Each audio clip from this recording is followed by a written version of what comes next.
So the Minnesota Vikings path to playoffs is very clear. They essentially do control their own destiny through a heavy NFC schedule, a lot of division games left, and if they can take care of business Monday night against the crooked Chicago Bears, 3 division wins in a row, 4-5, getting off the mat, they're still going to be in the hunt and still potentially could get in the dance. But, I understand. So I'm the first one to say, you can control what you can control, and it's a one game at a time, and we're on to Chicago, blah, blah, blah, right? But watching Sunday, Vikings fans chilling, no stress, just big checks, just waiting for Monday night for the Vikings to get it on. And you watch around some rooting interest, right? So we did a video about Vikings fans, who they should root for on Sunday. And lo and behold, basically every single game of consequence went the wrong way. So, like the marginal games of, the Giants and the Eagles and Washington, Detroit, it really kind of it's whatever. But every other single game of consequence on Sunday win against the Vikings. So, the Jaguars couldn't get it done against Green Bay. Tampa won. The Cardinals won. The Rams won, as well as the Saints won. So cool. But with the Bucks, Cardinals, and Rams, all 3 teams that are quote-unquote in the wild card spots, if the season ended today, won. So that's less than ideal. And if you go to 538, so the Vikings, without doing anything, their playoff chances were 24% heading into the Week 10's games, and then it just drops to 20. Now, obviously, that's going to shoot up since they do have the Bears on Monday night. Bears currently sitting in the 8th best projected to make the playoffs, yada, yada. So, the Vikings' clearest shot is still that wild card. Maybe the Packers stumble and fall. Help, I've fallen and I can't get up. Vikings already have that 1-1 split with them, so maybe weird things could happen, but just win a game, one game at a time. The Vikings have been in playoff mode for the last 2 weeks. Let's make it 3. So I get it. Just fully buy in and just win it one game at a time. But also, man, it sucks, of course. So just going through the games. So the Lions won. I was rooting for Detroit in this spot, actually, because Washington is currently in the 11 seed. And the Lions, if they won, I have no worries that they're going to catch up to the Vikings in the wildcard race at all. I don't think they will do that. Plus, Stafford got hurt in this game. But if they won this game, helps out the Vikings' strength of schedule, or strength of victory, rather, which is an important tiebreaker. So there you go.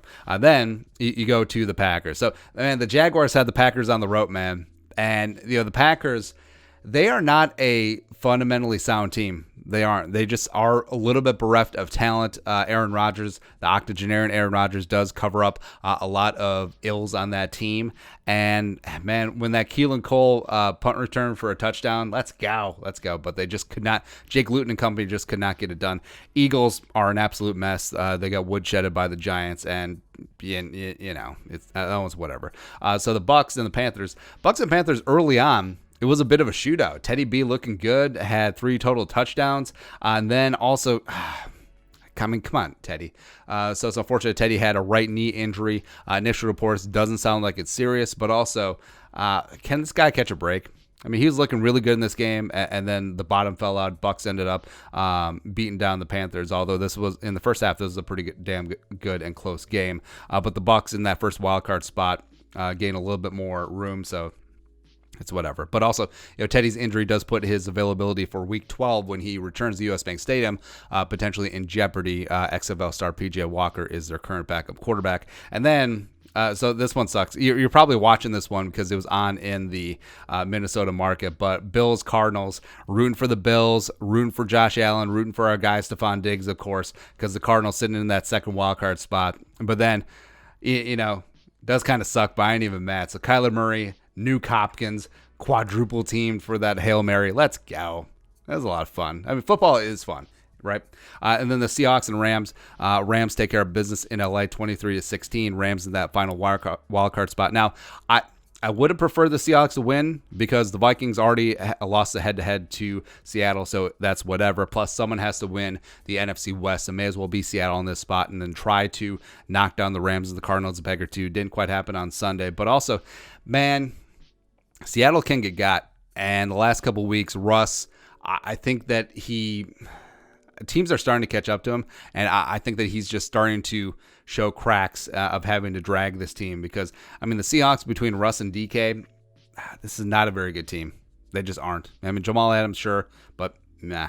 Then Saints and Niners, it's sort of whatever. So the Saints are in the driver's seat in the NFC South, after taking it to the Bucs. So this one's sort of whatever. Drew Brees did get hurt in this game with a rib injury, so that could impact things on Christmas because, quarterbacks do take shots. Like, even if they are pocket quarterbacks, they absolutely do take some monstrous shots from the pass rush. So, I mean, if Drew Brees, who has not been great shakes this year, age is starting to be a big factor, but if he's dinged up and you feel fine facing Jameis Winston, you feel fine facing Taysom Hill, even though Taysom Hill basically tore the Vikings a new one in the playoff game. He was their only offensive player that was actually worth 2 poops in the wild card game. So that one's sort of meh as well. But again, it is frustrating. All 3 wild cards won. But like we said, and yes, repeat this 17,000 times, the Vikings control their own destiny. You can only take care of the team that is across from you on the sidelines on game day. You take care of your own business. Everything else will sort itself out. But, I mean, come on. Just getting a little bit of help would have been nice. But just take care of the Bears. Beat down the Bears tonight. Everything else will work out. Control what you can control. And then we're on to, who we play next? Dallas? Oh, man. Let's go. All right, but your thoughts. Every single game goes against the Vikings on Sunday. Let us know in the comments section below. Subscribe for daily Vikings takes. Want to support that work? Post on the Venmo. But until next time, Skol, production value.